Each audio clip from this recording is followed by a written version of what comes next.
Hey everybody, Weston here with The Hidden Given, and this is a very special 4th of July episode. Here in the United States, it is our Independence Day. It is the 4th of July, and it's our 250th year as being a country. We are an incredibly young country in comparison to countries all over this earth, ones that have lasted thousands of years. We have had to learn some hard lessons, and I will say, are going through some hard times currently. And so, I thought about this really hard. I wanted to pick somebody to represent what America could be, right? Somebody from our past, and do a very special episode of Historical Commander.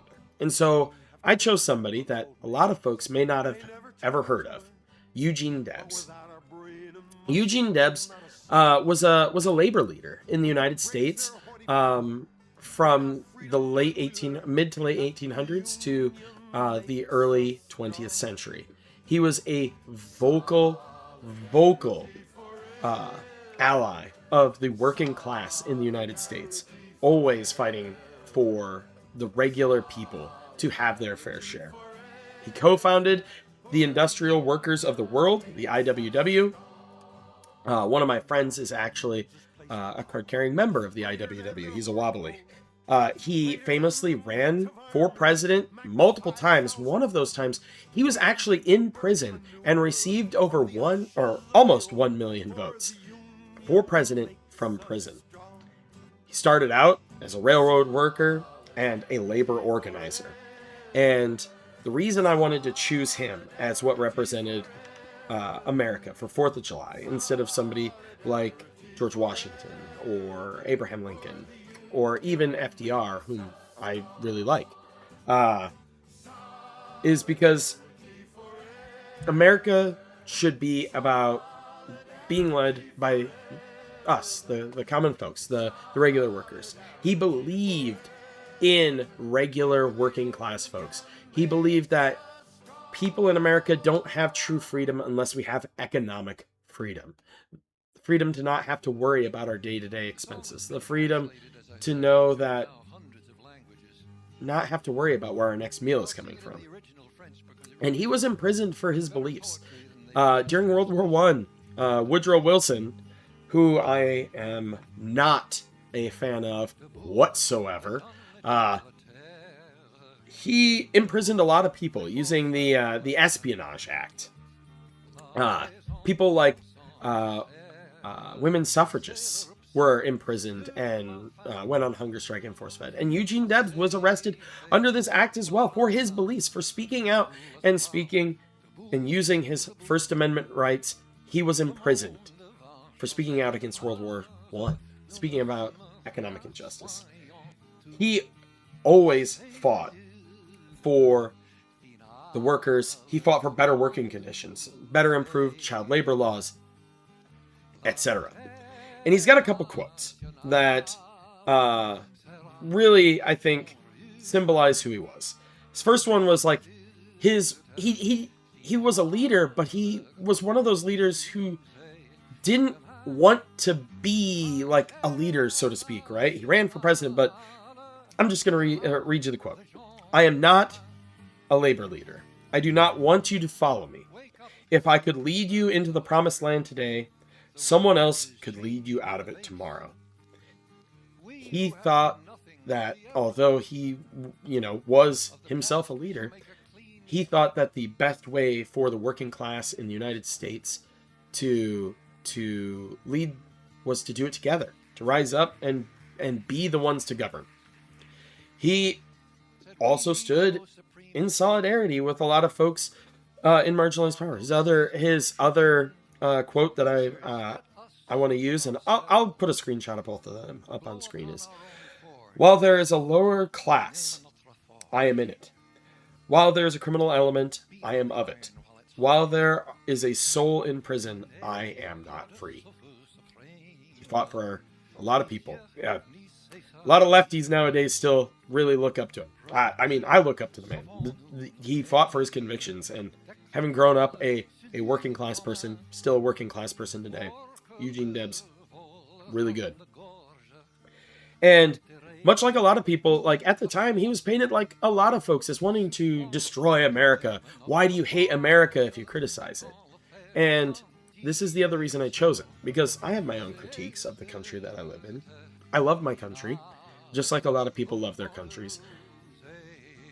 But we're not perfect, and we're never going to be perfect. There are a lot of sins that we commit. There are a lot of injustices that we do. But I don't want it nobody wants it destroyed. We know that America can be better. And what better way to focus on how it can be better than through somebody like Debs on the 4th of July. So, there you go. That is a bit about Eugene Debs, why I picked him.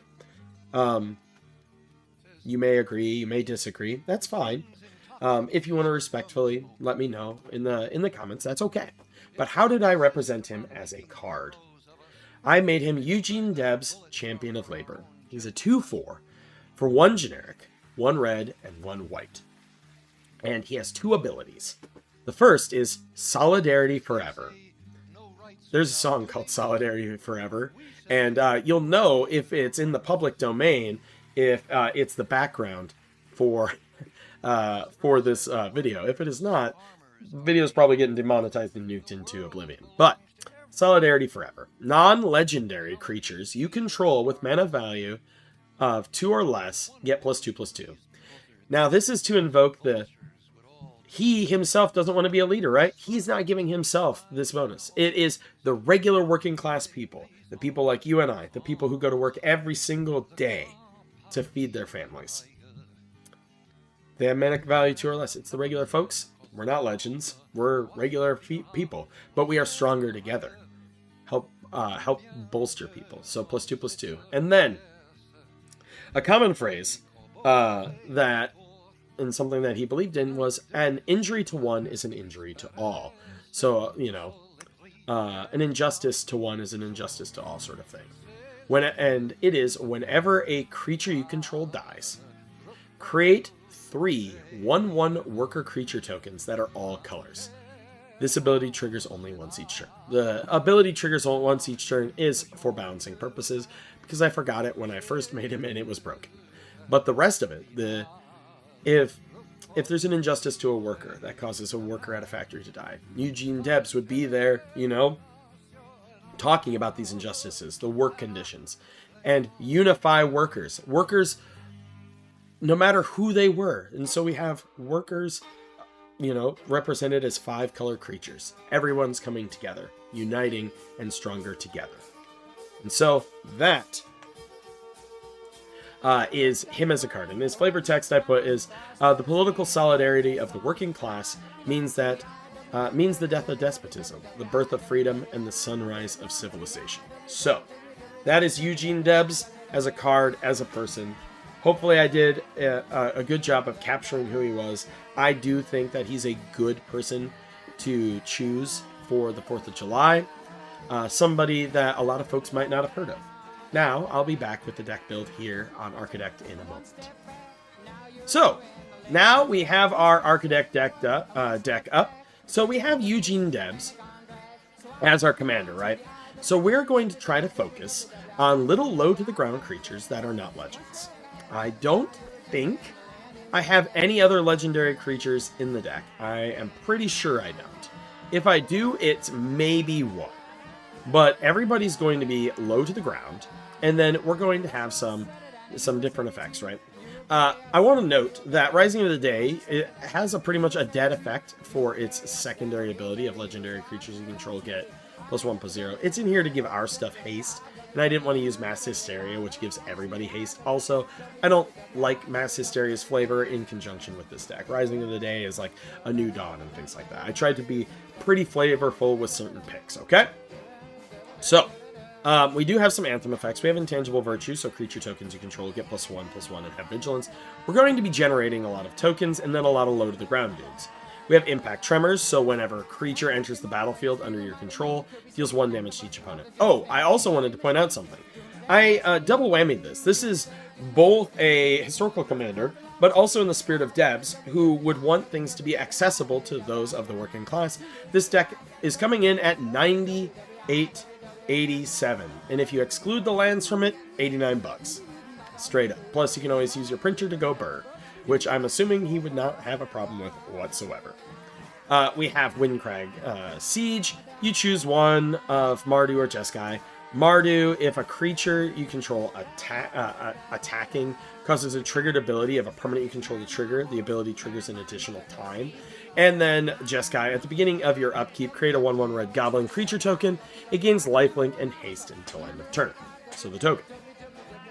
We have Luminarch Aspirant. At the beginning of combat on your turn, put a 1/1 counter on target creature you control. You know, helping making its fellow working class folks stronger. We have Mechanized Ninja Cavalry. When it enters, it creates a token. We're going to be creating lots of tokens. We have Spirited Companion in here. Helps us draw. Helpful Hunter also helps us draw. Friendly Teddy. When it dies, each player draws a card. Then we have Demand Answers and things like that, where we can pitch a card to draw 2. We have Irreverent Gremlin in here, Menace, and whenever another creature you control, power 2 or less, enters, you may discard a card. If you do, draw a card. Do it only once each turn. We also have Skull Clamp in here. This is really good because it's going to help us get rid of some of our own tokens to generate us some workers, and then also draw some cards. Rumors Gathered, Alliance, whenever another creature enters the battlefield under your control, scry 1. If it's the second time, draw a card instead. We have Kin Binding. Creatures you control get +X/+X, where X is the number of creatures that enter the battlefield under your control this turn.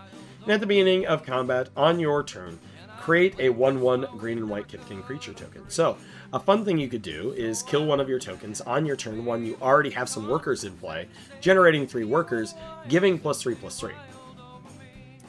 We have Collective Inferno. When the enchantment enters, choose a creature type, worker, and double the damage that all sources you control the chosen type would deal. Pretty good. We have Ginger Brute and Ornithopter in here. Both of these are little dorky dudes that drop in.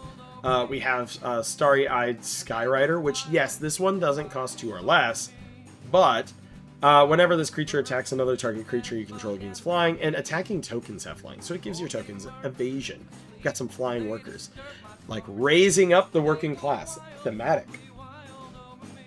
And then for our, I don't know why this guy's sitting in ramp. That's really weird. I'm going to go and throw him up here. He might have just, when I was dragging cards from Scryfall over, he might have just got plopped in the wrong thing. But, you know, Phyrexian Walker, he's going to get +2/+2 because he's less than 2. Ornithopter of Paradise, Memnite should also be up here. Memnite, Goldmur, Iron Mur, all 2 or less, all non-legendary. They'll get +2/+2. Gold Mur and Iron Mur are workers. The Mur are like the working class of Mirrodin. They were the things that were making everything run. And so pumping them up is a great thing. We do have Hinterland's Sanctifier, so whenever a creature you control enters, you gain a life. So the working class unifying and creating that economic freedom is going to gain you some life and make things better for all. We do have protection. We got to protect our people.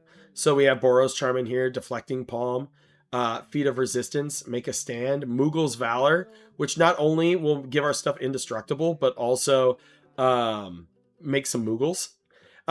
Then there's this card, Noble Heritage. So Eugene Debs wasn't noble. He wasn't some high class person. He was working class.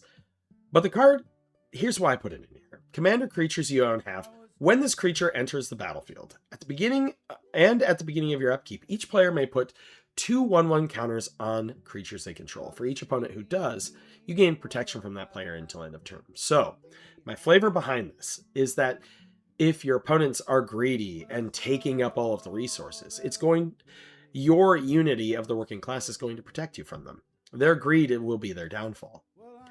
We have Ripborn Defenses, Selfless Samurai in here, Selfless Savior. These little sack effects will generate you workers. So, you know, them sacrificing themselves for your working class workers is always good. Same with Selfless Spirit. We have Take Up the Shield and Unbreakable Formation as well. Removal, we have quite a bit. We have Austere Command. Austere Command is great in this deck, right?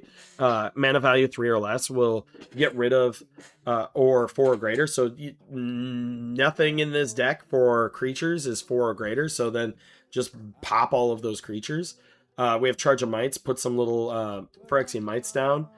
We have Dusk and Dawn, Generous Gift, Hour of Reckoning, Justice Strike, Outnumber, Path to Exile, Stroke of Midnight, and Swords to Plowshares.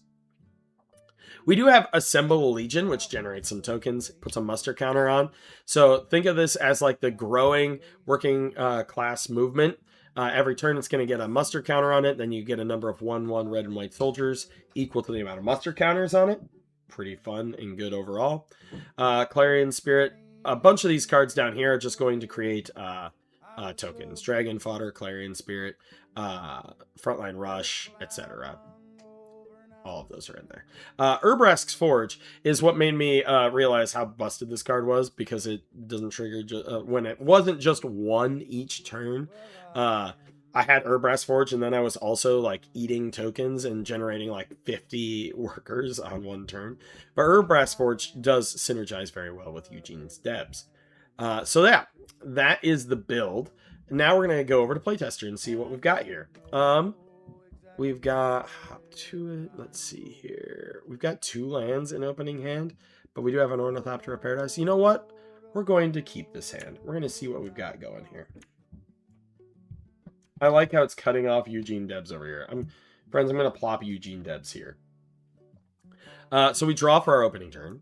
That's not bad. We're going to put a mountain down. We're going to play Ornithopter. Next turn, I am going to play a mountain. We're going to tap our mountains for Ornithopter of Paradise. Not bad. And then next turn, I am going to drop Radiant Summit. We are going to pay our 3. We're going to play Eugene Debs. So right now, both my Ornithopter of Paradise and Ornithopter are 2/4s. I'm going to go ahead and swing in for 4. We may as well, right? We don't have anything we can cast for 1. We're going to go up here. We're going to play our Plains. And we are going to go ahead and drop ourselves. Oh, we get... Hop to it gives us what? 3 bunnies? We're going to play Hop to. And we are going to add a token. Rabbit. Create copies. I really like how Architect is pretty smooth with its token generation here. So we have our 3 rabbits. Those are all 3/3s. We untap, draw. So far none of our stuff has died, right? And that's fine. We don't want our workers to die. Like, we don't want our working class solidarity to die. But if they do, so say we attack in with our teddy bear and our ornithopter, and our rabbits. Well, we can't attack with teddy bear this turn. We're going to say that one of our rabbits dies. And so there aren't worker tokens. I looked like 1/1 workers. So we're going to use 1/1 humans. And we are going to create 2 copies. So we get 3 workers off of that. They're going to probably try to kill Eugene Debs very quickly in this deck, because if they don't, he is going to generate too much value for them to be able to handle.